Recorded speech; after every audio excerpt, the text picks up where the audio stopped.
boy from a very small town with a humble background and born to illiterate parents cannot believe himself that he is standing today on this platform and delivering a TEDx talk today.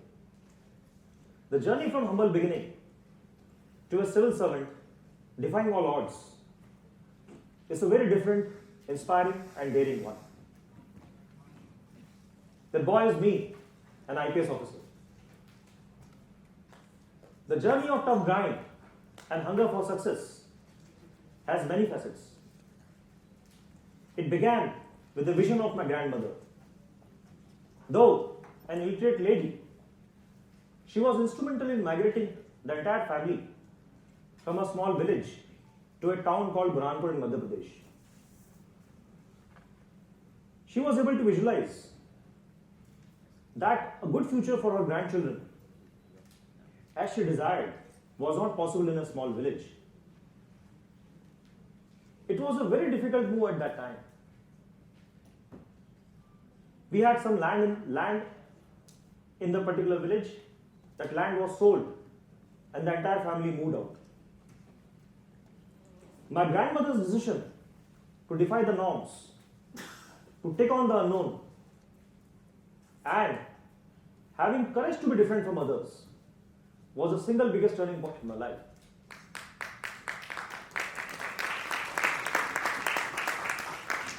After reaching Burhanpur, she sought admission for both of us, me and my brother, in a good school. There were umpteen challenges in settling in a new town. We used to stay on a rented accommodation, and there was hardly any room in that particular house. I did not find any empty space where I could sit down, study and concentrate. But I continued to excel in my studies. As a promising student, I would not simply yield to any unfavorable circumstances, but rather turn the tide in my favor. I got first rank in my entire town in the class 10 board examination and scored full marks in mathematics. I very well remember the beaming face of Sister Maggie, my maths teacher, who exclaimed with joy and said, "Anand, you have scored full marks in mathematics." I remember the surge of confidence and the satisfaction I felt then. That was the first stepping stone to where I stand today. In those days, a pre-polytechnic test was announced to get admission in diploma courses all across Madhya Pradesh. I was interested in doing a degree program, so my interest waned at even basic thought of it. But on the insistence of my friends, I wrote this exam and I qualified it. But I decided not to join this diploma program, and I continued my studies for next 2 years to prepare for the pre-engineering test. In those days, Burhanpur, being a very small town, did not have any coaching centers. I knew the financial condition of my parents. They could not afford me to send to Indore, which had plethora of good coaching centers. Now the big question arose in front of me was, how do I prepare for the exam? It was a stupendous task for me to prepare without any support. To put myself in a slightly convenient position, I convinced one of my friends to buy some good study material of pre-engineering tests from Indore. Now as the study material arrived, the big question arose in front of me was how to access that material physically. So as to bicycle down from my home to my friend's place and study those notes. I felt extremely exhausted after attending the school, but I had no choice, and I continued in this manner till class 11. Along with these notes, I sought guidance from my teachers. If I don't mention the contribution of my teachers in shaping my preparation for pre-engineering test, I would not be doing justice to them. I thank Mushtaq sir and Pathak sir for helping me out in this crucial phase of life and teaching me mathematics and chemistry respectively. I went to Indore in the year 1991 for writing the pre-engineering test examination. As I reached the center, I never saw this many candidates appearing in the examination hall. I even felt lost in the sea of candidates. They appeared to be far more prepared than I was. But my hard work for 2 years paid off, and I was able to qualify the pre-engineering test then, way back in 1991, and got admission in the same college who has organized this event.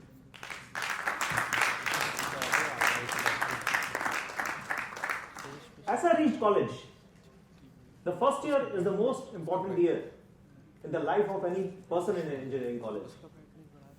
We used to stay in Hostel C. I would like to narrate one odd instance from the Hostel C, which is very dear to me. Anand Jain was my classmate from chemical engineering, sorry. He was very fond of making tea. As I and Ashish used to get regularly milk from a milkman, I used to boil the milk and have it maybe preferably in the evening. Dhananjay, when I and Ashish were away, used to quietly come in the room and draw some milk from the milk pot and used to add equivalent amount of milk in that. This was almost amount to a surgical strike on my milk pot. This surgical strike continued for many months, and we could not detect that the milk was diluted. One day, I could taste the milk and I found it was almost water. Dhananjay added more water than you do the milk from that. I and Ashish decided to lay a trap, and we could catch Dhananjay red-handed while he was drawing milk. And this instance is pretty dear to all of us, and we still laugh over it till now.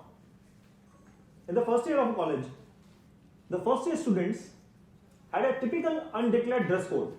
The dress code was a tight pants without any plate and a white shirt and a sling bag. So it was very easy for second year, third year and fourth year student to identify a fresher. Now, once the college was over by 5 p.m., we used to walk from the college to the hostels in a single rank and file like a soldier. The moment any senior used to spot us, he used to ask us to fall in line. The most difficult part of our journey was to walk between the hostels, which is still there. When we used to reach in that particular area, we were naturally being ambushed by our seniors.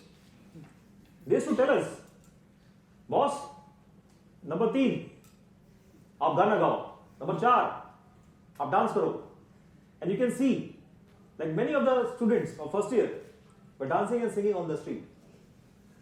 It was a sight to behold. Moving to second year, third year and fourth year, my focus of me and my classmate was largely academic in nature. My roommate Ashish is a scientist in BHEL and has been contributing a lot to the advancement of advanced technologies in the avionics. My friends from the college used to tell me, or used to tease me rather, by saying, "You are Swamiji." Swamiji means his concentration studies were pretty intense. So like a Swami, I used to study. Now moving forward, as my aim of becoming an engineer was already over, my father used to motivate me, कि आनंद, आपको एक दिन बड़ा अफसर बनना है. I was really touched by my father. Though he didn't have any formal education, but he understood the importance of it. He motivated me to write the civil service examination. It was the single biggest driving factor in motivating me towards it. In the final year of our engineering journey, we appeared for GATE examination and qualified it. Meanwhile, I also got a job offer from Bharat Refractories and also got a placement as a scientist from DRDO. And based upon the GATE examination score, I was also able to get a seat in IIT Delhi in production engineering. Although I very well understood the financial constraints of my family, but my father was very supportive of it, that I should focus on my studies. The strong belief I held in myself without caring for the outcome was the biggest thing what I still revere myself today. In the final year, I also appeared for the ONGC exam. This was aimed at taking in the graduate engineers right from the college.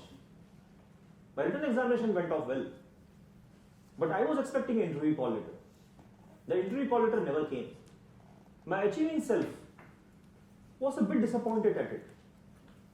But my dear friends, after many years, I found that call letter which my mother, she did not understand the importance of it, forgot to give me. I felt it is better that I have qualified this exam also.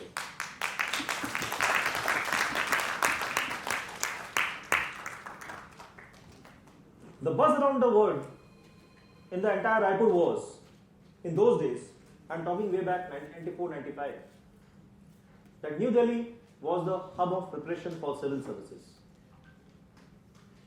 So as I already decided to embark upon this tedious, difficult and uncertain journey,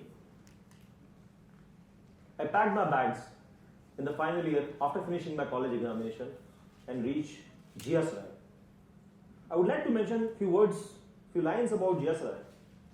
GS Rai is a place which is pretty close to the IIT Delhi campus.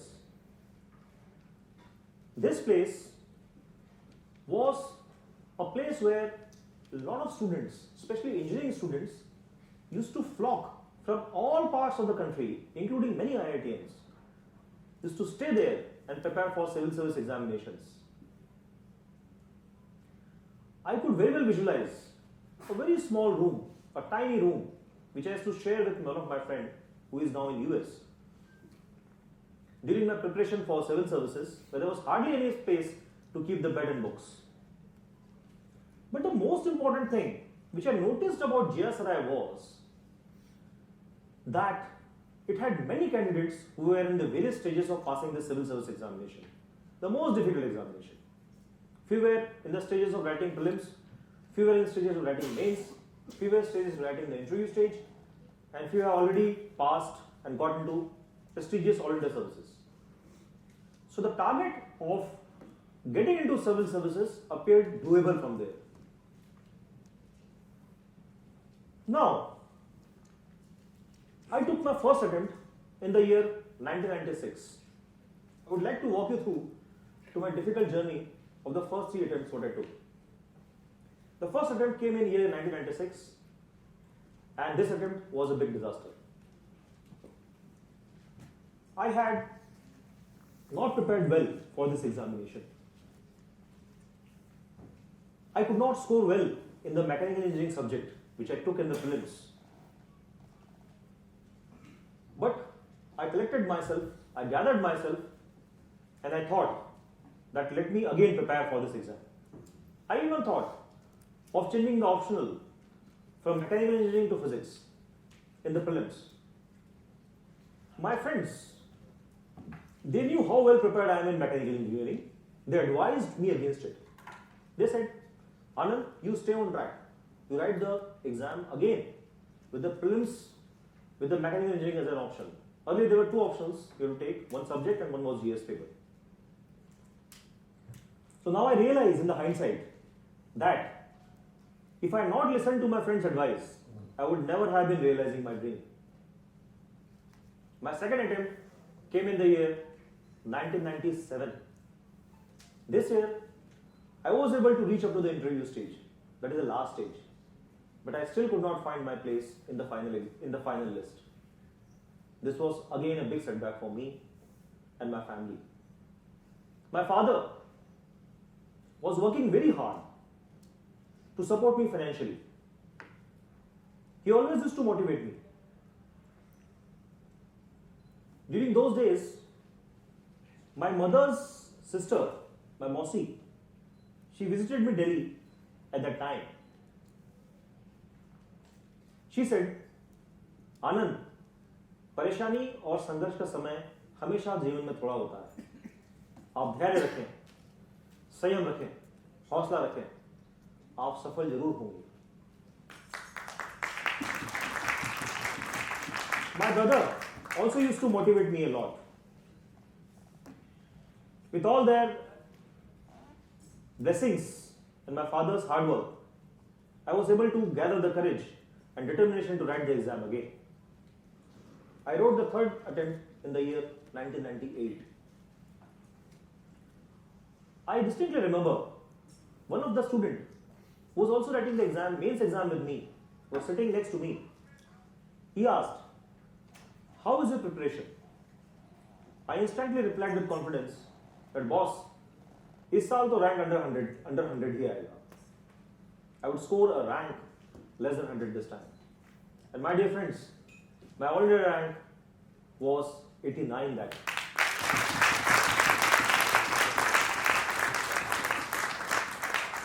I could not believe myself that I have qualified this examination. As the news broke, there was a big celebration in my town. My parents, my near and dear ones, they broke in tears. I could not believe myself. They could not also think, this boy from a very small town with this background has come so far and has achieved this much in life. Now moving forward, I was allotted Jammu and Kashmir after getting into prestigious All India service, that is Indian Police Service. I have served as District SP in 5 districts, the Jammu, Srinagar, Rajouri, Riyasi and Baramulla. I hold the distinction of being SSP of both the capital cities. I would like to narrate one instance of my posting as SP city Srinagar. Here, I was in routine bandobast duty as a city SP in the town Srinagar. I could spot a mound of sand which was lying on the side of the road. This made me instantaneously suspicious because there was no construction activity going on in the nearby place. What was that mound of sand doing over there? I immediately asked my men to fall back and cordon off that particular place.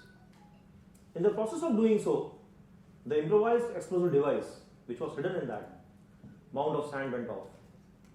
And there was a big blast. The whole wall, which was on the backside of the mound, was blown off. In the training, we are taught to be alert and suspicious of anything which happens in an unusual way around us. And my lesson from the training, it helped me to save the lives of my men and me also. I thank my trainers for that. Apart from that, I also introduced the ISO series police stations in Jammu and Kashmir. These police stations are aimed at citizen-centric services. And in my current posting as Director Anti-Corruption Bureau, I have also introduced a system of online vigilance clearance systems which helps to get the vigilance clearance in a very short period of time. And the journey continues. I completed my law degree recently, which is again a lot of dream for the youngsters. I would like to cite a doctrine which is pretty dear to me. I quote, "A man should not be judged by his worst, or maybe by his best, or in the end, not even by his best, but what he aimed at." Aim is very important for you in life. Without aim, the life is meaningless. I finish off my presentation by a few words of a poem which I have written. सब कुछ संभव हो जाएगा, जो असंभव है वो भी संभव हो जाएगा। डर मत, थक मत, हौसला रख ए पथिक, एक दिन ये सूर्य भी तेरे हौसले के आगे शीश नवाएगा। Thank you TED, thank you. Thank you very much.